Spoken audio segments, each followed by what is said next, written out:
Hello, Muppet fans, and welcome to Moving Right Along, a Muppet movie podcast brought to you by toughpigs.com. This is the podcast where we watch The Muppets Take Manhattan 2 minutes at a time and talk about it a lot. I'm your host, Ryan Rowe. And I'm your other host, Anthony Strand. And this week we have one of our all-time favorite guests with us. He's been with us several times. We always like talking about Muppets with him. Who is that guest? Hi, Danny Horn. Yes, Danny Horn, founder of toughpigs.com. Anthony has previously described you, Danny, by saying you're kind of our dad.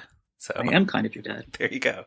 And today we are here to talk about minutes 65 and 66 of The Muppets Take Manhattan, in which Piggy and Jenny celebrate their Broadway deal, and Kermit gets hit by a cab.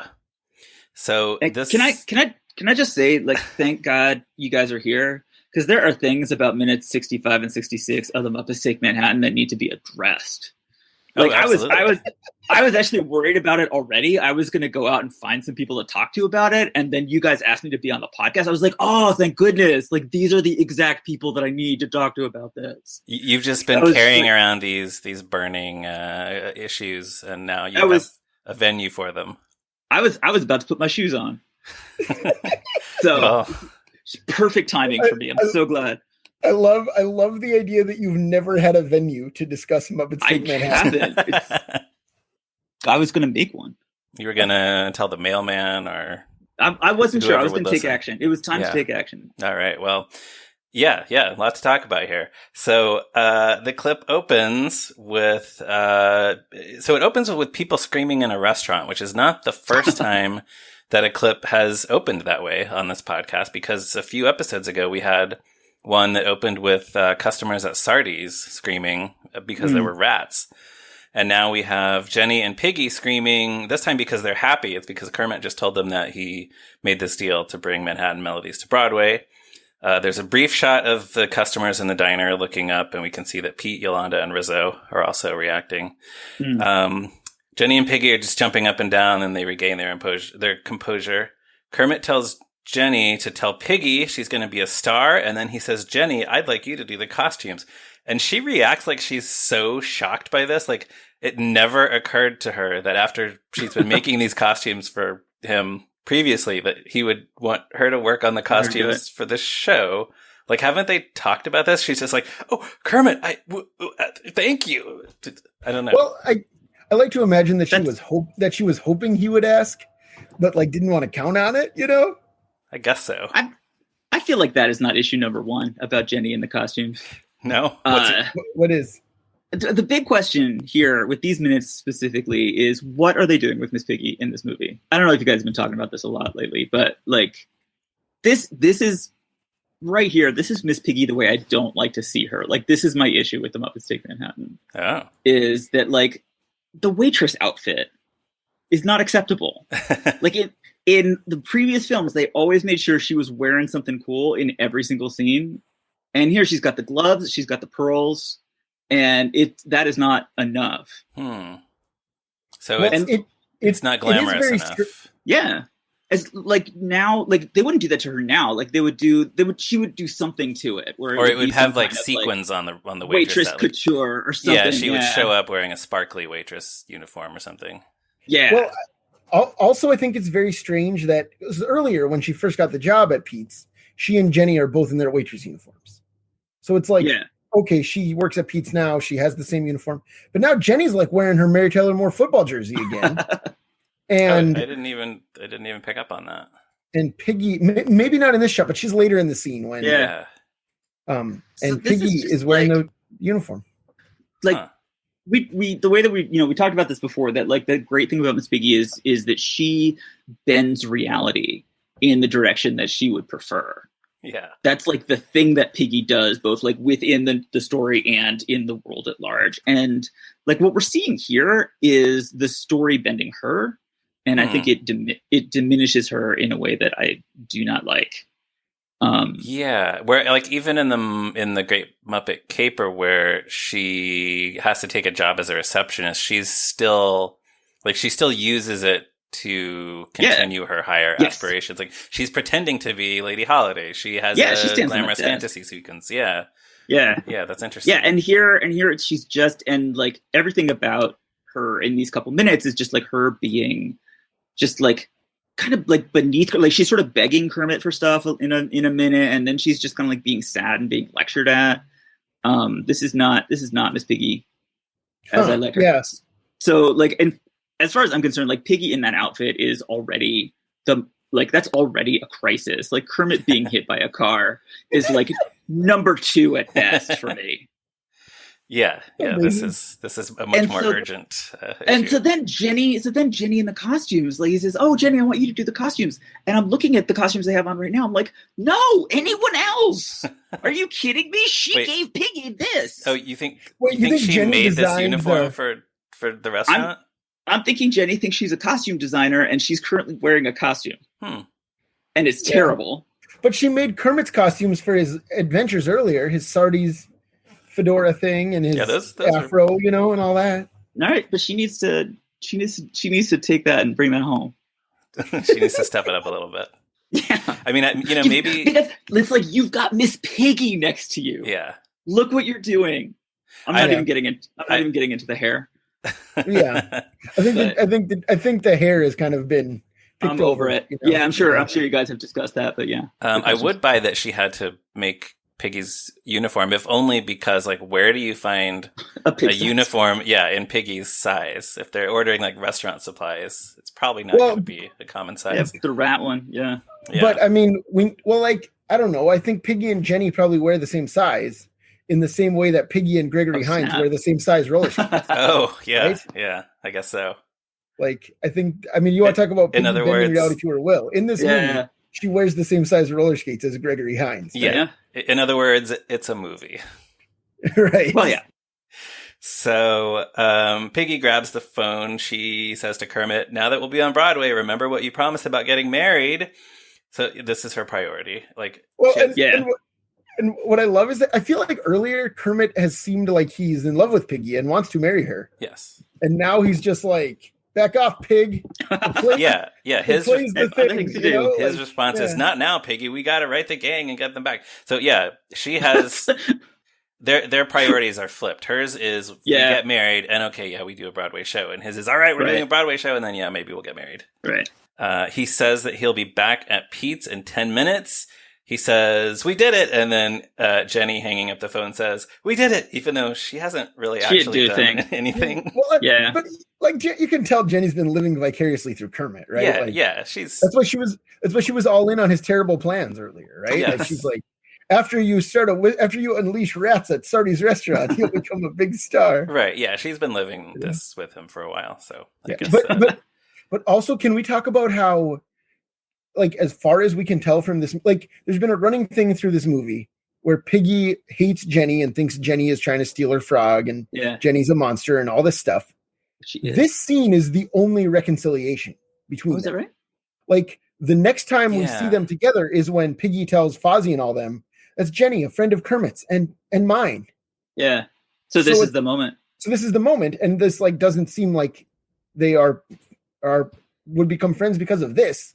This would be like Jenny celebrating what should be Piggy's victory, right? Like Piggy should hate her even more for this, right? Like the last time we saw both of them in the same room, like, Piggy was turned away from Jenny, right? She didn't want to have anything to do with her. Right, exactly. Just this, the sheer emotion of this moment, I guess, is just like she's forgotten all about it. Well, now I hate to be defending Jenny, but the next part of this scene, like, Jenny is there for Piggy when she's sad. That's true. Yeah, you're right. That I think is the believable moment. That's probably what it is. Yeah. They bonded over this tragedy. Yeah, no, we've joked. I mean, we've kind of gone back and forth about, like, is Jenny actually a character in this movie, or is she actually like the unsung hero of the movie and actually surprisingly strong female character? But I have no problems with Jenny. I like Jenny well enough. Yeah, me too. So Kermit is so happy he starts singing Together Again while he crosses the street, and he completely misses the sign that changes from walk to don't walk. Now, Kermit is on Sesame Street, and there have been several... I was just going to say that. Yeah, animated bits and Muppet bits. There's I Got a New Way to Walk, several things on Sesame Street about... Sign you got to watch the sign, yeah. Well, and New Way to Walk is right around this time, isn't it? Isn't it like mid-'80s? He should really know. Probably just after this, yeah. So maybe Kermit's horrible tragedy inspired his old friends at Sesame Street to create A New Way to Walk. Yeah, the Oinker sisters heard what happened, and they were like, "Oh, we got to write a song about this." Yeah. Also, I thought frogs could hop. That's the thing. Come on. Yeah, because in the Muppet movie, he avoids a steamroller with his natural talent. Yeah, this I feel like it's a continuity hole. Yeah, I mean, everything in this movie is a continuity hole, kind of. It just kind of is. Like it's like we've talked about. It's just not quite the same world. Like the Muppets aren't superhuman in this. Like as you just said about Piggy, like it's the same thing. Yeah, they're not as special. Yeah. I do really like seeing him like just on the payphone outside. Is such a cute thing. Yeah, I love that shot. And then like when he gets hit, and there's the shot of like him on the ground and he's moving, and I'm sure they didn't like drill a hole in the pavement so that Jim Henson could go in a water tank under that. Well, I don't know, because we do see his head move. So do we think he's radio controlled? I think that's a remote control, Kermit. I don't have any source I guess on it that, probably but that's is. my guess. That was my assumption, because I don't think that's a set. I think it's actually New York. It's a street, he's kind of moving in that stiff way that we've seen before. Which makes sense, because he just got hit by a car too. Like, well, you would move. So, although I do like that they bothered to have him move, and it's not just like a lifeless puppet laid on the street. That would be more dark. disturbing. But so what does happen is there's this speeding cab, which we see zooming right at the camera, which is kind of terrifying and really just makes the whole thing scarier and more real. Yeah. And then there's this just sickening thud sound when it hits him, but we don't actually see the cab hit him, which I think is really important, because that would just be too traumatic for the children in the audience. Either too traumatic or unintentionally comedic, right? Oh, maybe. Well, right, because that was the Muppets other thing. Getting hit by stuff doesn't read as traumatic. Right, that's the other thing I was going to say, is like this being the grounded, gritty, realistic Muppet movie. We have seen a lot of slapstick with Muppets, like getting thrown across the Muppet Theater or hit with sledgehammers or Gonzo, smashed by things. I mean, in the Great Muppet Caper, Gonzo talks about inflicting harm on himself constantly. That's what he wants. He throws himself in front of a moving taxi and it doesn't work. Right. Yeah. Right. The scene that this could have been is like he's walking across the street, taxi stop, and then you cut to Jim Henson on the ground, unconscious, with Kermit on his arm.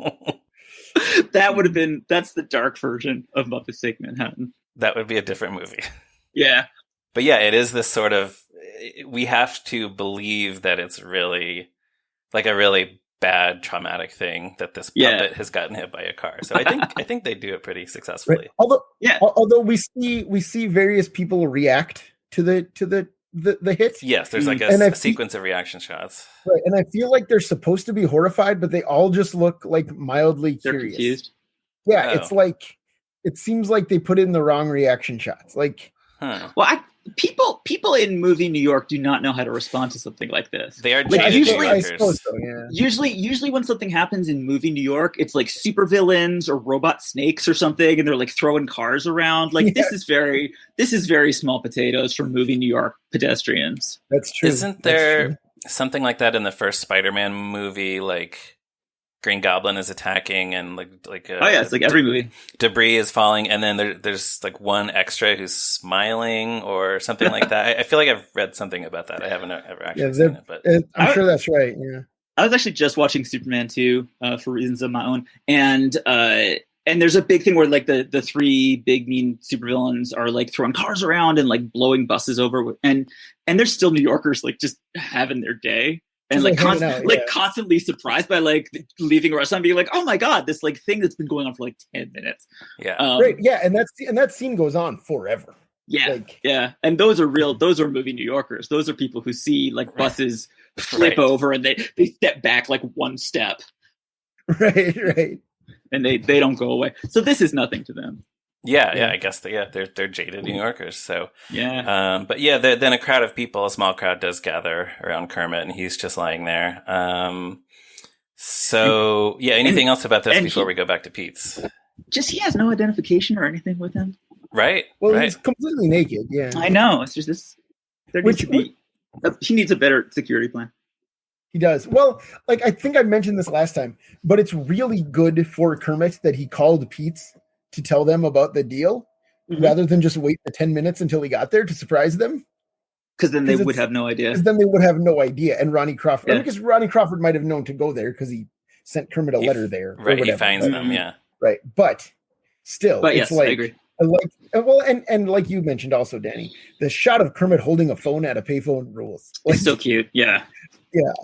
I think that has to be our photo on the website for this episode. Sure. Well, yeah, and I feel like we should use that more, like when we post news items on the Tough Pigs website. Like that would be a good one. Like, here, let me tell you something. Like it's a reporter Kermit. Sending in similar to that. Dispatch. I'll have to get a good screen grab of that. He's calling the Unger sisters to tell them that he's just about to get hit by a car. Yeah, to tell him that he's sorry. he didn't pay attention. Right. He's gonna do better next time. Yep. Yeah. Good stuff. So yeah, then we go back to Pete's, which we can tell that it's been much more than 10 minutes. It's now dark outside and the restaurant is closed. Piggy is looking. It's a nice shot. Like that shot also I really like of like the diner and it's dark and like Piggy's looking out, really worried. Yeah. That just feels like a perfect shot. Right. She's looking out the window. There's sort of a little bit of a kind of sad, anxious arrangement of the main riff from Together Again on the score, which is a nice touch. Yeah. And then Pete asks Piggy if he's sure Kermit wasn't at the bus terminal. I guess I'm not sure why they would think maybe they went back to look at his old apartment. Yeah. Oh, right. I guess that's why. Met Kermit, he was living in the bus terminal. Yeah. Yeah, I guess that's why, huh? So he says... No, just like one thing that I noticed here, like on just Piggy's walk back from the window, there's a lot of Foley work on Piggy's shoes. I don't know if you noticed that. Like usually I wouldn't pay attention to it, but there's like 15 seconds where the only interesting thing in the entire scene is the sound of Piggy's shoes as she goes like step, step, step, step, step, step, step, like to the table. Well, that's what I was going to say. It's really cute. Now you need to go back and listen for it because it's actually pretty cute. Yeah, I definitely will. I do love a good Foley footstep. I know. The whole second minute of this feels like it's just Piggy being sad, like looking at things. Yes, absolutely. And walking around, So that makes sense that that's all you had to pay attention to. Exactly. Right. Yeah. Pete says, "No, it's better wait. Come, sit down."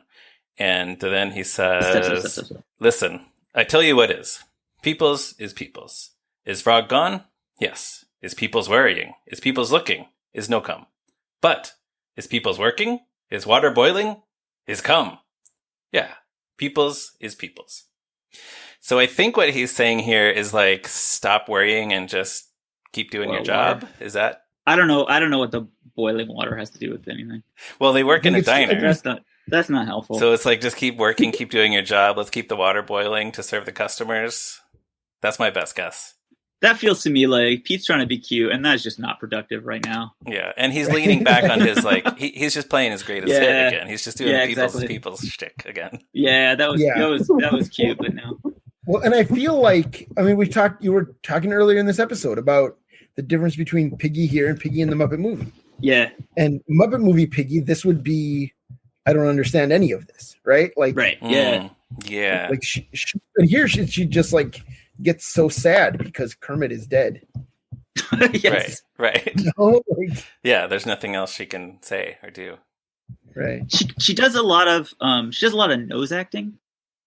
Oh. In relationship to Pete. There's like it's really cute. Like there's moments where, he's saying something and she kind of like her nose just goes down very slightly and it's just like, really?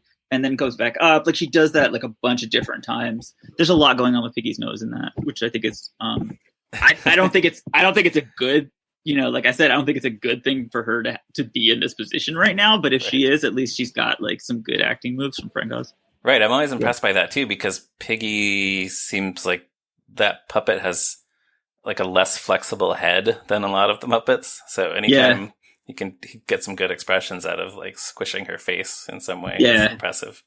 Yeah, so Piggy lets out this forlorn whine that makes it clear that Pete's words are not helpful to her at all. Yeah. But Jenny is trying to make Piggy feel better, as we mentioned. She says she's sure that Kermit got so excited about the show he lost track of time. Piggy's not buying it. She starts to say no. Yeah, that feels like she just got the worst advice of all time, and that is immediately followed by the second worst advice of all time. That is not helpful either, Jenny. You're not reading the room. No, but she's trying. It's like, yeah, what is Kermit doing all this time if he just lost track of time after saying 10 minutes? I need more. I need more from Jenny. Yeah. Yeah. It's tough to be in that situation though. She needs to start calling hospitals. Like, how many injured frogs can there be in New York today? That's true. Yeah. Yeah, I guess they never did that as far as we know, right? They got to contact the police station. Talk about that later, that specific strategy. I don't think so. They go like look in the sewer and they talk to the mayor. Right. They ride their bike around. Yeah. Right. There are a lot of things the Muppets are not very good at. As we see in this movie. Finding missing people. Yeah, so that's the end of the clip. I have a couple more things. Just the kind of ridiculous minutia that we like to talk about. Yes. We can see in a previous episode, we talked about the things that we see, like the decor on the wall of the diner. And I saw two more things here that I hadn't seen before. One of them is what looks like a photo of a kid's sports team. So I'm guessing this is one of those things where like Pete's Luncheonette sponsors a local Little League team or something, pays for their uniforms. Oh, sure, yeah. So that's kind of a nice detail. And then there's a pennant on the wall near the cash register that says World's Fair. I have mentioned on this podcast once or twice that the World's Fair, especially the New York World's Fairs, are a thing that I'm interested in. So that was a cool thing to notice. I actually did some searching on eBay, and I actually found this, what I think is this exact pennant, like the same design. What year is it? Not yet. It's from the 1964 World's Fair. It has a picture of the Unisphere on it, which you can kind of see in this shot. And it's $34.99 on eBay. So I might have to get that and make my apartment a little bit more like Pete's Luncheonette. So that'd be great. I'm all for it. Yeah. Yeah, but now you've said it on the podcast, and so now the price is going up. Oh, no. Yeah, you got to act fast, dude. You got to go buy it right now. Yeah. But yeah, I guess I assume maybe Pete himself went to the World's Fair in 1964. Or he got it off eBay. Right. So also in the March 7th, 1983 draft of the screenplay, there is one little moment here that's not in the movie where Piggy goes back to look out the window and Pete asks Jenny, you sad? You miss Frog? Jenny says, yeah, Pop, I kind of do. Pete says, Aww. You think maybe love Frog? Whoa. And Jenny says, maybe. And then Pete says, or maybe frog love is maybe puppy love. So, and then that's when Ronnie walks in and interrupts everything. So that is, to me, that is like, we talked a while ago on this podcast about the alternate Piggy fantasy sequence where we see her and Kermit go to a honeymoon suite and then see her give birth or whatever. I thought it was going to be the alternate fantasy sequence where she karate chops Jenny and no, takes matters into her own hands. This is I wouldn't be surprised. No, but there was apparently a fantasy sequence planned at some point where really, of them in the honeymoon before they landed on the Muppet Babies thing. Yeah, instead of the Muppet Babies, where they go on the honeymoon and then like we see her in a delivery room, like having a baby. Nice. And I said at that time that was weird. This is so much weirder to me. The idea that Pete would be like, hey, Jenny, are you in love with a frog? And she says, maybe. She says, maybe. Yeah. That's so weird. I mean, good on Pete, at least. Like, when you see something, say something. Yeah. But yeah, no, that's super weird. And Piggy, like, is Piggy in earshot when he does that? I mean, like, isn't that the whole... They're at the table, and in this, like, it says that Piggy goes back to look out the window. So I guess the idea is that she can't hear them. But that is not sensitive. She has very big ears. Right, and you can't make a silk purse out of them. Yeah, that's not sensitive for the moment. See, this is so many problems with Pete. Maybe she removed her ears, like on the Today Show. That one. Oh yeah. Boy, that was a weird thing. Is that where she's wearing a black wig also? She's wearing a black wig, and they forgot to put her ears. Yeah. Well, yeah, although I think Craig Shemin said that like Frank Oz was just like, just leave him off. Like it looks fine this way. Yeah. So, but yeah, we've talked on the podcast before about how Kermit and Jenny kind of have some real chemistry, but there's no indication in the movie that we have that Jenny really has like romantic interest in Kermit. So I'm glad they cut those lines. Yeah. I do, like, I get where they're coming from with like the frog love is maybe puppy love that's cute. That's maybe line. It was just for that joke. Maybe they just thought that'd be clever. Right. It wasn't worth it. Miss Piggy's upset. She's right over there. Yeah. It's not the time. Any final thoughts on this clip? Danny, starting with you. I am wishing for a better movie for Piggy next time. Oh, so, next time is Muppet Christmas Carol, 8 years from now, in which she's on screen for like 10 minutes. So I don't know if you're going to get that wish. Yeah. All right. Maybe I just need some different minutes of Piggy. I know, like, I understand that she has some good minutes in the movie. These just weren't the ones. Yeah. These weren't. Yeah. Well, she does get that wedding at the end. So she does. Yeah. Yeah. And the roller skates. Yeah. That's great. I love that. Cool. That's very strong. Yeah. Anthony? Okay. Yeah. I was just gonna say that. So I know the diner is closed at the end when we just see Pete, Jenny, and Piggy, the new Pete's family, if you will. Right. Pete, Jenny, and Piggy hanging out. So the rats are gone. The rats are not there. Do we think that the rats live somewhere else besides the diner? Because I just kind of assumed they slept in the kitchen. You know, maybe they live like under the diner, or in a hole in the wall in the diner. Yeah, I guess so. And they just don't care about Kermit.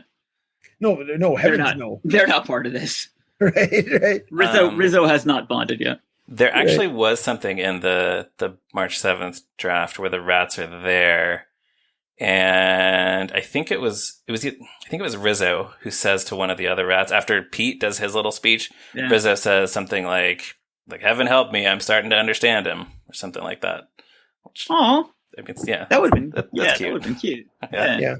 I guess they just decided they did. Well, Steve Whitmire's probably off making Fraggle Rock, right? Like, I guess. I mean, is that what he does? When you just leave him unattended for a minute? He just goes off. Yes, at this very moment. At this very moment, he had started an impromptu filming of The Wizard of Fraggle Rock. Yes. Yeah, I like the idea of Jim Henson telling Frank Oz, like, okay, these guys here, like, Dave and Richard and Steve, you got to watch out for them or they'll wander off and start making Fraggle Rock. Yeah. And Karen and Kathy, yeah. They can't help it. They love it. Right, yeah. Who wouldn't? They just love it so. Like, which would you rather wandering off the movie set? Be in Muppets Take Manhattan or Fraggle Rock? Because I feel like either one is fine with me. Like, it's it's kind of a toss up. Yeah, that was a hard choice. All right. But, well, I don't know. I guess they get paid to be in Muppets Take Manhattan, and they just make Fraggle Rock for fun. So the performers didn't get paid anything. Yeah, they just got paid in invaluable life lessons. Got paid invaluable life lessons. Exactly. Dudes or sticks, and someone comes in and cleans their pool every once in a while. That's right. I hope once a week. Cleans their pond. Yeah. They get radishes. There you go. I hope every member of the cast and crew of Fraggle Rock got a radish, like for the wrap party. I hope they did that. Anyway, so if that's all we have, then we can wrap things up for this week. Everyone, please make sure you check out toughpigs.com on the internet, Facebook, Twitter, Instagram, and everywhere else. Our logo is by Morgan Davy. Our theme music is by Stacey Rosen.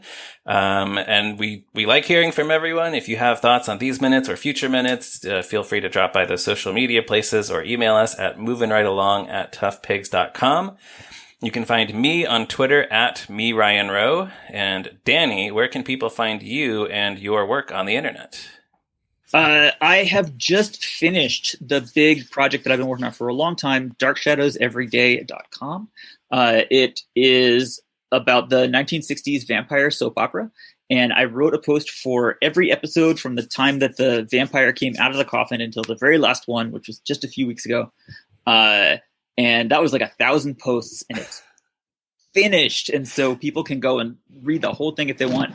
And now I am currently hard at work at another project, kind of similar, which I am gonna start publishing probably in the fall. Oh, very cool! Awesome. So yeah, I will tell you about it then. And what an incredible achievement to write about every episode of Dark Shadows. And if I can plug something from your blog, please do. Because I tried to follow it at the start, and it was just like, it's too much. I've never seen the show. Thank you for trying. Yeah, I love your writing. I'm sure you know that. Of course. But the one about the '90s pilot, the failed '90s pilot, is very. I think we should link to that in the show notes because that is great. And I don't know the show, and I loved that article. Fantastic! Yes, yeah, that's great. Great. Yes, I will put as that like in the show as like a notes. standalone taste. I think that's a good one to recommend. Yeah, that's an excellent idea. Cool. Yeah. So everyone, take a look at that. And listeners, if you don't mind, please give us a positive review on Apple Podcasts or wherever. I don't know if we mentioned recently, we noticed there are a couple more reviews. So we love that. So keep them coming. And please tell everyone you know about the show and join us again next week for another episode of Moving Right Along. Goodbye, and don't forget to look both ways. Bye. Look out. Bye. Walk, walk, walk.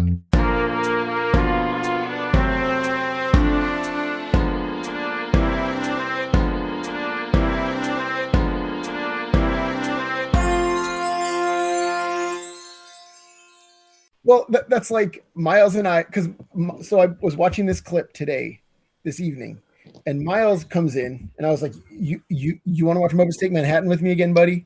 And he was just like, yeah. And then we started watching it, and he goes, I'm not the one with the guy's dad, meaning Bernard Crawford from last week, which he also watched with me. And I'm like, you want to watch the one with the guy's dad? And he's like, yeah. So then we watched that again, and he goes, I'm on it again. And I was like, this is the last time. And he goes, 3 more times.